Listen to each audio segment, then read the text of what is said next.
Salut tout le monde. Et oui, en fait, je sais pas si vous remarqué, mais je porte toujours le même t-shirt. En fait, c'est totalement normal. C'est parce qu'en fait, c'est le troisième enregistrement que je fais dans la même journée. Comme ça, je me fais de l'avance et comme ça, chaque jour, je pourrai envoyer une nouvelle vidéo. Eh oui, mon secret est révélé, voilà. Non, non, je n'ai pas le même t-shirt, je ne suis pas fan de Game of Thrones tous les jours. Ce que je dis n'a aucun sens, mais enfin bref, voilà. Aujourd'hui sera question du film Retour chez ma mère de Eric Laven. Oui, oui, je vais parler d'un film français.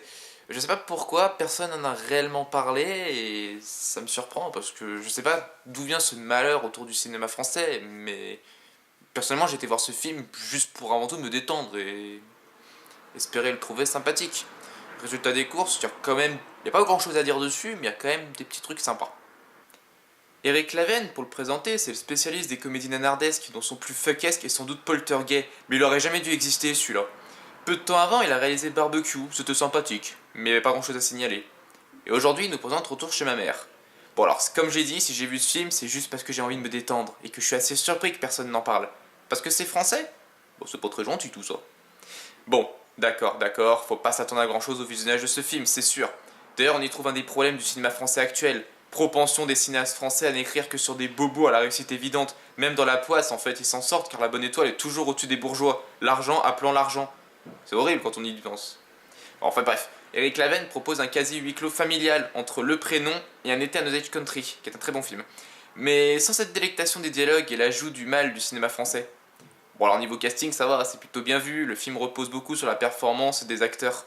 Alexandra Lamy s'en sort très bien aux côtés de Mathilde Seigneur. La force du film repose surtout sur le personnage de la mère, interprété avec jubilation par Josiane Balasco, qui est tout simplement merveilleuse, de justesse et d'autodérision. Toutes les meilleures scènes sont, quant à elles, constituées entre autres de quiproquos cocasses et de dialogues assez rigolos, bien que manquant un peu de saveur. En fait, le meilleur dialogue du film, c'est sans doute celui de la bande-annonce, qui était pourtant attirante. Bon, en revanche, les parties entre frères-sœurs sont les plus téléphoneux et absolument pas originales.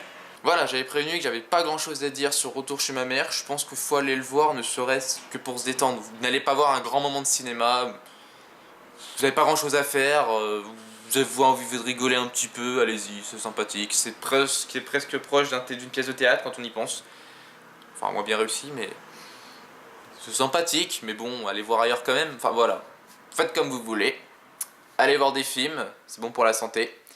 Et moi je vous dis au revoir.